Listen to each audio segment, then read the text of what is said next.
¿Sabías que algunas de las mentes más brillantes de la historia encontraron más consuelo en la soledad que en la compañía de la multitud?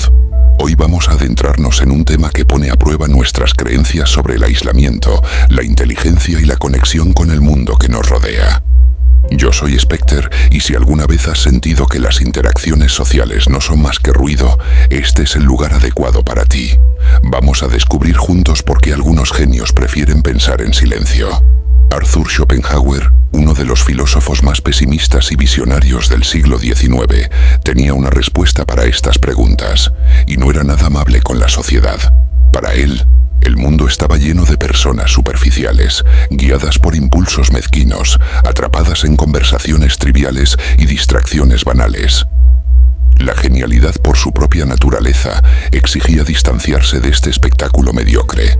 Como él mismo escribió, la soledad es la suerte de todos los espíritus excepcionales. Pero Miracaso tenía razón, o este desprecio por la convivencia social es solo un síntoma de la incapacidad de conectar con los demás.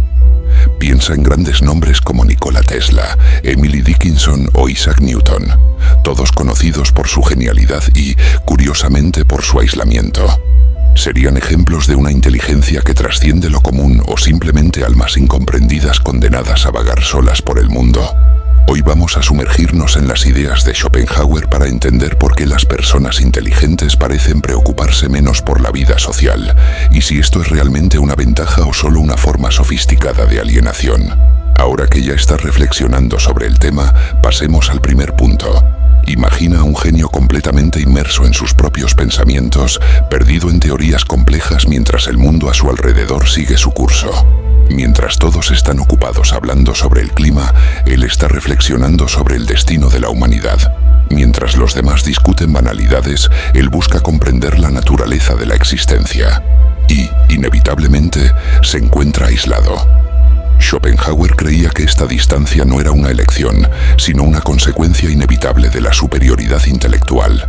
Según él, cuanto más se destaca una persona intelectualmente, más difícil se vuelve encontrar pares a su altura con quienes compartir ideas y sentimientos profundos.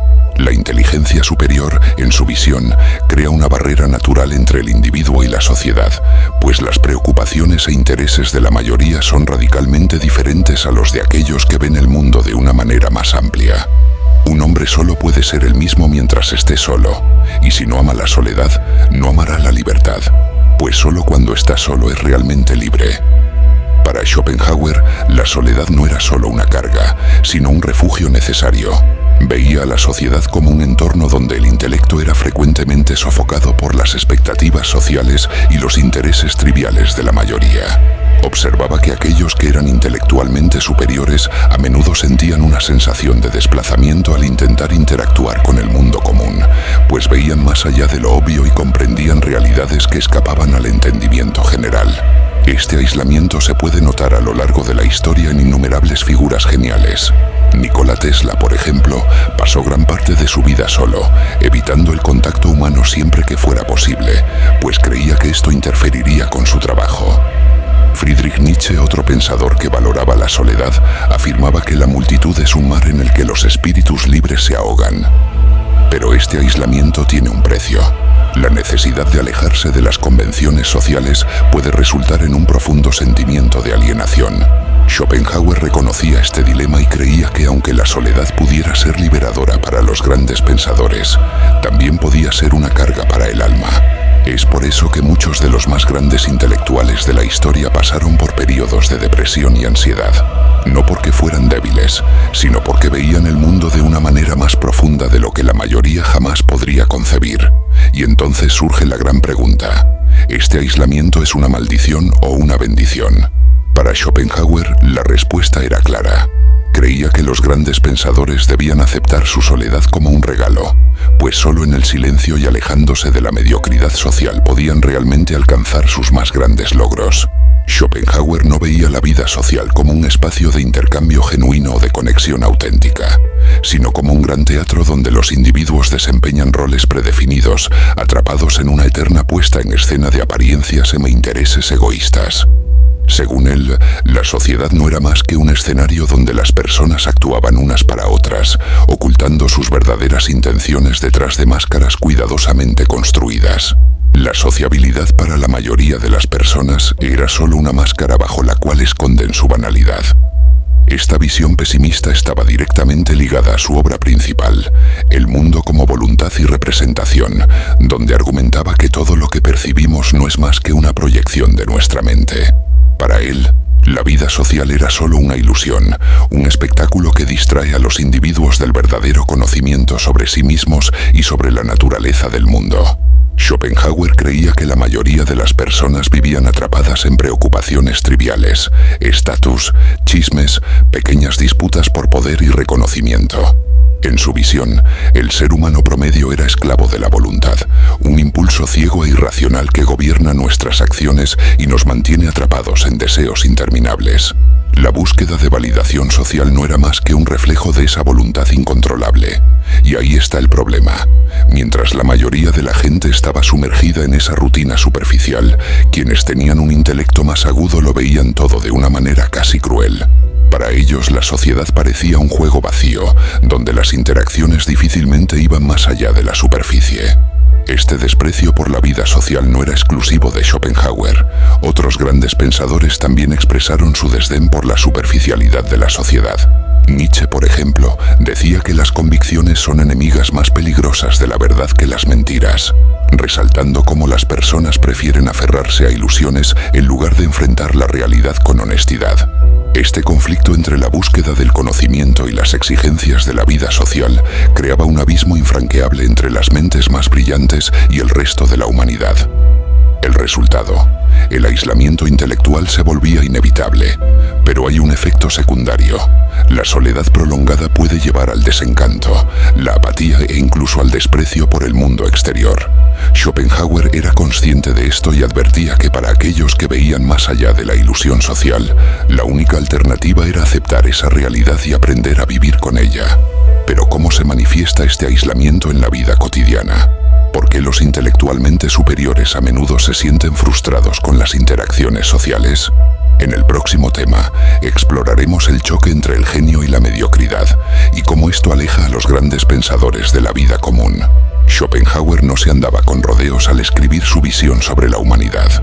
Para él, la mayoría de las personas estaban guiadas por intereses superficiales y egoístas, sin ninguna inclinación hacia la contemplación o el pensamiento profundo.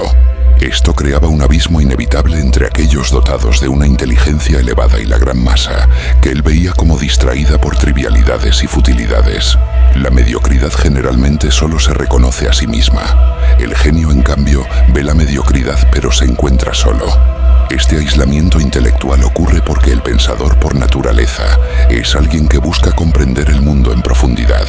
Mientras la mayoría está preocupada por banalidades como el estatus, los chismes o el entretenimiento pasajero, el genio trata de desentrañar los misterios de la existencia. Y cuando intenta compartir sus ideas, con frecuencia se encuentra con indiferencia o incomprensión. Esto explica por qué tantos grandes pensadores se sintieron frustrados con la sociedad. El propio Schopenhauer despreciaba la convivencia con la gente común, pues creía que la mediocridad de la mayoría sofocaba la genialidad de los pocos.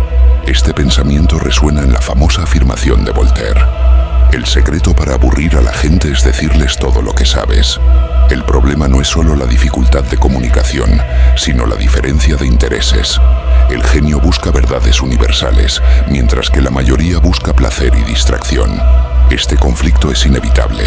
Para Schopenhauer, este desnivel intelectual hacía que la convivencia social fuera una carga para aquellos con una mente elevada. Podemos ver esta dinámica en innumerables figuras históricas. Nikola Tesla, por ejemplo, evitaba eventos sociales e interacciones triviales porque las veía como una pérdida de tiempo. Isaac Newton era conocido por su reclusión e impaciencia ante conversaciones mundanas. Incluso Albert Einstein, uno de los científicos más celebrados de la historia, admitía que prefería la soledad a la compañía de personas que no compartieran su interés por las ideas profundas. Pero este distanciamiento de la sociedad no ocurre solo por elección del genio. Muchas veces, la misma sociedad rechaza a aquellos que piensan de manera diferente. el pensamiento innovador y fuera de lo común a menudo causa incomodidad y resistencia. Nietzsche llamó a esto resentimiento de la mediocridad, la tendencia de la gente común a despreciar y atacar aquello que no comprende o que la hace sentir inferior. Así, el genio no solo se aparta por voluntad propia, sino que también es apartado por la hostilidad del mundo que lo rodea. Esta soledad forzada puede llevar a sentimientos de alienación e incluso al desprecio por la vida social. Ante esto, surge una pregunta fundamental. Si el mundo es un lugar hostil para los grandes pensadores, ¿cómo deben enfrentar esta realidad? Schopenhauer creía que había una solución, y no estaba en tratar de encajar en la sociedad, sino en aceptar y cultivar la soledad como un refugio para el pensamiento y la contemplación. La soledad es un destino o una elección. Para Schopenhauer era ambas cosas. Veía el aislamiento como un resultado inevitable de la inteligencia superior, pero también como una oportunidad para el crecimiento intelectual y espiritual. El hombre común no puede soportar la soledad porque solo se siente bien en compañía de otros. El hombre elevado busca la soledad porque en ella se encuentra a sí mismo. Esta visión nos lleva a un punto esencial. La soledad no es un castigo, sino un privilegio. Ofrece al pensador la oportunidad de sumergirse en sus propias ideas sin distracciones, sin la necesidad de amoldarse a las convenciones sociales vacías que dominan la vida cotidiana. Es en ese espacio silencioso donde florece la creatividad y se profundiza la comprensión. Muchos de los más grandes pensadores, científicos y artistas de la historia hicieron de la soledad su compañera inseparable. Emily Dickinson pasó la mayor parte de su vida aislada en su hogar, dedicándose exclusivamente a la escritura. Kant era conocido por su rutina meticulosa y su desprecio por los eventos sociales. Beethoven, en su creciente sordera, encontró en el aislamiento la fuerza para crear algunas de las sinfonías más poderosas de la historia. La soledad no solo permite una mayor profundidad en el pensamiento, sino que también preserva la autenticidad del genio. Schopenhauer creía que al involucrarse demasiado con la sociedad, la mente brillante corre el riesgo de perderse en distracciones y comprometer su claridad de visión. Esta perspectiva resuena profundamente con el concepto budista del desapego. El budismo, una de las grandes influencias filosóficas de Schopenhauer, enseña que el apego al mundo exterior y a las interacciones sociales a menudo genera sufrimiento. El verdadero crecimiento ocurre en la introspección y en el desapego de las ilusiones del mundo material. Sin embargo, hay un dilema en esta elección. El ser humano es por naturaleza un animal social. La búsqueda de pertenencia forma parte de nuestra biología, y la soledad prolongada puede generar angustia y melancolía. Incluso los más grandes pensadores, por más que valoraran el aislamiento, sufrieron por la falta de conexiones significativas. Nietzsche, por ejemplo, quien también veía la soledad como un camino hacia la grandeza, admitía que podía ser dolorosa. En Así habló Zaratustra, describe al filósofo como un ermitaño que desciende de la montaña para compartir su sabiduría, pero se encuentra con el rechazo y la incomprensión. Este dilema es real. Alejarse de la sociedad trae libertad, pero también conlleva un peso existencial difícil de soportar. Schopenhauer, sin embargo, tenía una solución para este problema. Creía que aunque el genio nunca pudiera encajar completamente en la sociedad, existía una manera de interactuar con el mundo sin verse afectado por su mediocridad. La adopción de un distanciamiento filosófico, una especie de neutralidad emocional que permitiera convivir con los demás sin involucrarse demasiado. Esta estrategia nos lleva al último punto: cómo navegar por el mundo sin ser absorbidos por su superficialidad. Si tener una mente brillante significa terminar solo, ¿cómo es que los grandes pensadores logran vivir en sociedad sin sentirse asfixiados por tanta superficialidad? Schopenhauer tenía una respuesta para esto: la estrategia del desapego, o mejor dicho, el buen y viejo desapego filosófico. La felicidad pertenece a aquellos que son autosuficientes. Para él, el secreto no estaba en intentar encajar o en esforzarse por cambiar a los demás, sino en desarrollar una actitud de distanciamiento. Ser como un observador que analiza la realidad sin dejarse afectar por ella. Schopenhauer sugería que en lugar de luchar contra la mediocridad del mundo, el pensador debía aprender a encararla con la misma actitud con la que un científico observa un experimento, con curiosidad pero sin involucrarse emocionalmente.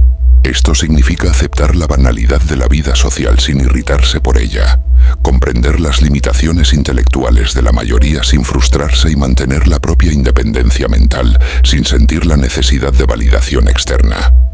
Esta estrategia es similar al enfoque de los estoicos, quienes defendían el control de las emociones ante las adversidades. Marco Aurelio, uno de los mayores exponentes del estoicismo, escribió en sus meditaciones: «Date a ti mismo un regalo, el regalo de la indiferencia ante aquello que está fuera de tu control». El mundo siempre será un lugar lleno de distracciones fútiles y conversaciones vacías, pero le corresponde al individuo decidir cuánto de ello merece su atención. El pensador no debe aislarse completamente de la sociedad, sino interactuar con ella de manera estratégica, absorbiendo solo lo útil y desechando lo irrelevante. A pesar de no tener la menor paciencia para la sociedad, Schopenhauer no creía que el aislamiento total fuera la solución. Sabía que incluso los grandes pensadores necesitaban un mínimo de contacto humano, ya fuera para intercambiar ideas o para no hundirse en una soledad absoluta. El secreto, según él, era elegir bien con quién conectarse y mantener las interacciones al mínimo, solo lo suficiente para poder vivir en el mundo sin volverse loco. Esta filosofía sigue siendo aplicable hoy en día. En un mundo lleno de distracciones digitales, fake news y relaciones superficiales, saber filtrar información e interacciones es esencial.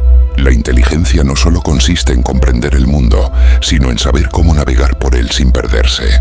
Schopenhauer nos enseña que en lugar de lamentarnos por la falta de conexión con la mayoría de las personas, deberíamos verlo como una señal de nuestra libertad intelectual. Después de todo, la soledad puede ser una carga, pero también un privilegio, una oportunidad para explorar nuestros propios pensamientos sin interferencias externas. Y ahora surge la pregunta: ¿prefieres adaptarte al mundo o aceptarlo tal como es y preservar tu libertad intelectual? Si llegaste hasta aquí, probablemente ya te diste cuenta de que la relación entre inteligencia y aislamiento no es solo un capricho del destino, sino una consecuencia natural del pensamiento profundo. Schopenhauer nos mostró que las grandes mentes a menudo encuentran más consuelo en la soledad que en la compañía de la multitud. No por arrogancia, sino porque la superficialidad de las interacciones sociales puede ser agotadora para quienes ven más allá de las apariencias. Cuanto más inteligente es un hombre, más propenso está a la soledad. Pero esto significa que estar solo es el único camino. No necesariamente. El secreto está en entender que la soledad no tiene que verse como un castigo, sino como un refugio. Estar solo no significa estar abandonado, significa tener tiempo para pensar, reflexionar y crecer sin las distracciones ni las presiones de la sociedad. Y quizá esa sea la verdadera prueba de la inteligencia. Saber equilibrarse entre el mundo y la introspección, elegir cuándo conectarse y cuándo alejarse. Schopenhauer nos da la clave para esta libertad, pero depende de cada uno de nosotros decidir cómo usarla. Si llegaste hasta aquí, estoy seguro de que en algún momento has sentido esa extraña mezcla de libertad y aislamiento que describía Schopenhauer. La inteligencia puede ser un refugio, pero también una prisión. ¿No crees? Pero ¿sabes qué? Hay algo profundamente liberador en aceptar que no todo silencio necesita ser llenado, que no toda conexión vale el esfuerzo. No estás solo en este camino, aunque parezca solitario. Al final, como decía el viejo Arthur, la soledad no es el problema. El problema es la compañía equivocada. Recuerdo una vez en la que después de horas perdido en un libro, me quedé mirando la pared, reflexionando sobre alguna idea grandiosa, hasta que alguien interrumpió mi momento filosófico para preguntarme si ya había visto la última telenovela o si estaba enterado del chisme del momento. Fue en ese instante cuando me di cuenta. No es arrogancia querer conversaciones más profundas, es una necesidad. Si alguna vez te ha pasado, sabes lo frustrante que es sentir que hablas en otro idioma, como si tu mente navegara en un océano mientras los demás insisten en chapotear en un charco. Gracias por acompañarme en este viaje hacia el interior de la mente humana. Si alguna vez te has sentido más cómodo en la soledad que en la compañía de la multitud, sabes exactamente de lo que hablamos. Recuerda, la verdadera libertad radica en encontrar un equilibrio entre el mundo exterior y tu propio pensamiento. Si este espacio te hizo reflexionar, no dudes en volver. Yo soy Specter y nos vemos en la próxima, donde seguiremos explorando lo que realmente importa. Hasta pronto.